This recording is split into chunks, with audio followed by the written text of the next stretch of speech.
சமூக வலைதளங்களில் இசையமைப்பாளர் இளையராஜாவின் புகைப்படத்தை பயன்படுத்த சென்னை உயர்நீதிமன்றம் இடைக்கால தடை விதித்திருக்கும் நிலையில் இந்த வழக்கின் பின்னணி பற்றி விவரிக்கிறார் தொகுப்பாளர் அஞ்சலி. ஓவர் டு யூ அஞ்சலி. நன்றி பார்த்திபன். காப்புரிமை விஷயத்துல இளையராஜா எப்போதுமே ரொம்ப கராரா தான் இருப்பார். இந்த நிலையில தன்னோட புகைப்படங்களை சமூக வலைதளங்கள்ல பயன்படுத்த தடை கோரி உயர்நீதிமன்றத்துல வழக்கு தொடர்ந்திருந்தாரு இசையமைப்பாளர் இளையராஜா. அது தொடர்பா இப்ப நம்ம விரிவா பார்க்கலாம். புகைப்படங்களை பயன்படுத்தக்கூடாது அப்படின்னு இளையராஜா மட்டும் வழக்க தாக்கல் செய்யலைங்க. ஏற்கனவே பாலிவுட் நடிகர் அபிஷேக் பச்சன், நடிகை ஐஸ்வர்யா ராய், நடிகர் சிரஞ்சீவி, அப்புறம் ஜெயா பச்சன் உள்ளிட்ட பல பிரபலங்கள் இந்த மாதிரி வழக்குகளை தாக்கல் செஞ்சு அதற்கான தீர்வையும் கண்டிருக்காங்க. அந்த வகையில காப்புரிமை விவகாரத்துல இசையமைப்பாளர் இளையராஜா ஏற்கனவே தன்னோட பாடல்களையும் இசையையும் பயன்படுத்தக்கூடாதுன்னு பயங்கர கரார் காட்டிட்டு வந்தார். இதுல மறைந்த பாடகர் எஸ்பி பாலசுப்ரமணியம் தொடங்கி நடிகர் அஜித்குமாரினுடைய சமீபத்தில் வெளியான குட் பேட் அக்லி படம் வரைக்கும் பலருக்கு எதிராக சட்ட ரீதியான நடவடிக்கையை எடுத்திருக்காரு இசையமைப்பாளர் இளையராஜா.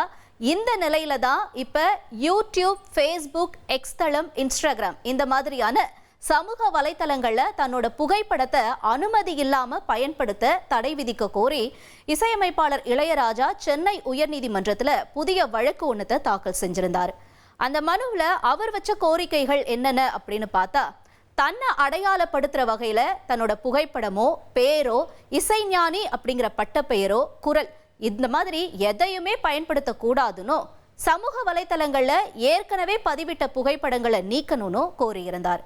அது மட்டும் இல்ல, அனுமதி இல்லாம தன்னோட புகைப்படத்தை பயன்படுத்தியது மூலமா கிடைச்ச வருமான விவரங்களையும் தாக்கல் செய்ய உத்தரவிடணும்னு மனுவுல கோரிக்கையை வச்சிருந்தாரு இசையமைப்பாளர். பல்வேறு யூடியூப் சேனல்கள், சோனி உள்ளிட்ட இசை நிறுவனங்கள், ஃபேஸ்புக் அப்புறம் சமூக வலைத்தளங்களுக்கு எதிராக தாக்கல் செய்யப்பட்ட இந்த வழக்கு நீதிபதி என் செந்தில்குமார் முன்பு விசாரணைக்கு வந்துச்சு. அப்ப இளையராஜா தரப்புல ஆஜரான மூத்த வழக்கறிஞர் பிரபாகரன் மற்றும் சரவணன் இவங்க ரெண்டு பேருமே வாதிட்டாங்க. அதாவது இசையமைப்பாளர் இளையராஜாவோட புகைப்படத்தை மாஃபிக் செஞ்சோம், ஏஐ தொழில்நுட்பத்து மூலமா பயன்படுத்தி மாற்றியோ அதன் மூலமா வருவாய் ஈற்றதா அவங்க தரப்புல குற்றச்சாட்டு வைக்கப்பட்டுச்சு. இந்த வாதங்கள் போயிட்டு இருந்த நேரத்துல இடையில குறுக்கிட்ட நீதிபதி ஒரு கேள்வியை முன் வச்சிருந்தாரு. பேரையோ புகைப்படங்களையோ பயன்படுத்துறதுனால இளையராஜாவுக்கு என்ன பாதிப்பு ஏற்பட போகுது அப்படின்னு ஒரு கேள்வியை முன் வச்சிருந்தாங்க. இதற்கு பதிலளித்த வழக்கறிஞர்கள் தரப்பு, அதாவது இளையராஜா தரப்பு மூத்த வழக்கறிஞர் என்ன சொல்லியிருந்தார்னா, அதாவது அவரோட புகைப்படத்தையோ பெயரையோ வணிக ரீதியா பயன்படுத்தி வருவாய் ஈட்டுறாங்க, இது அவரோட தனிப்பட்ட உரிமையை பாதிக்கும் செயல் அப்படிங்கிறதுனால யூடியூப், ஃபேஸ்புக், இன்ஸ்டாகிராம் இந்த மாதிரியான சமூக வலைத்தளங்கள்ல ரீல்ஸ், மீம்ஸ்கள்ல அனுமதி இல்லாம இளையராஜாவோட புகைப்படத்தை பயன்படுத்த கூடாதுன்னு, மேலும் சில நேரங்கள்ல அவதூறான கருத்துக்களை இதன் மூலமா பதிவிடுறாங்க, இது எல்லாமே அவரோட மன உளைச்சலுக்கு ஆளாக்குற மாதிரியோ அவங்களோட தரப்புல வாதங்கள் முன்வைக்கப்பட்டுச்சு. இளையராஜா தரப்பினுடைய இந்த வாதத்தை ஏற்றுக்கொண்ட நீதிபதி என்ன சொல்லியிருந்தார்னா, சமூக வலைத்தளங்கள்ல இளையராஜாவினுடைய புகைப்படத்தை அனுமதி இல்லாம பயன்படுத்த இடைக்கால தடை விதித்து உத்தரவிட்டிருக்காங்க.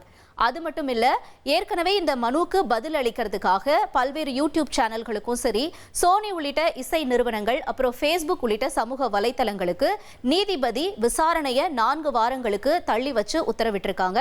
இந்த சமூக வலைத்தளங்கள் எல்லாமே ஏற்கனவே இவரோட புகைப்படங்களை பயன்படுத்தி இருந்தா அவங்க எல்லாமே இதற்கு விளக்கத்தை கொடுக்கணும் அப்படின்னு சொல்லி உத்தரவு பிறப்பிச்சிருக்காங்க. ஏற்கனவே பாடல், இசையை பயன்படுத்த கூடாதுன்னு வழக்குகளை தாக்கல் செஞ்ச இளையராஜா இப்ப வணிக ரீதியா புகைப்படங்களையும் பயன்படுத்த இடைக்கால தடை வாங்கி இருக்கிறது அவரோட பேரு, புகைப்படங்களை பயன்படுத்தி வீடியோ போடுற சமூக வலைதள பக்கங்களுக்கு ஏமாற்றத்தை கொடுத்திருக்குன்னு தான் சொல்லணும். இனி செல்லும் இடமெல்லாம் செய்தி.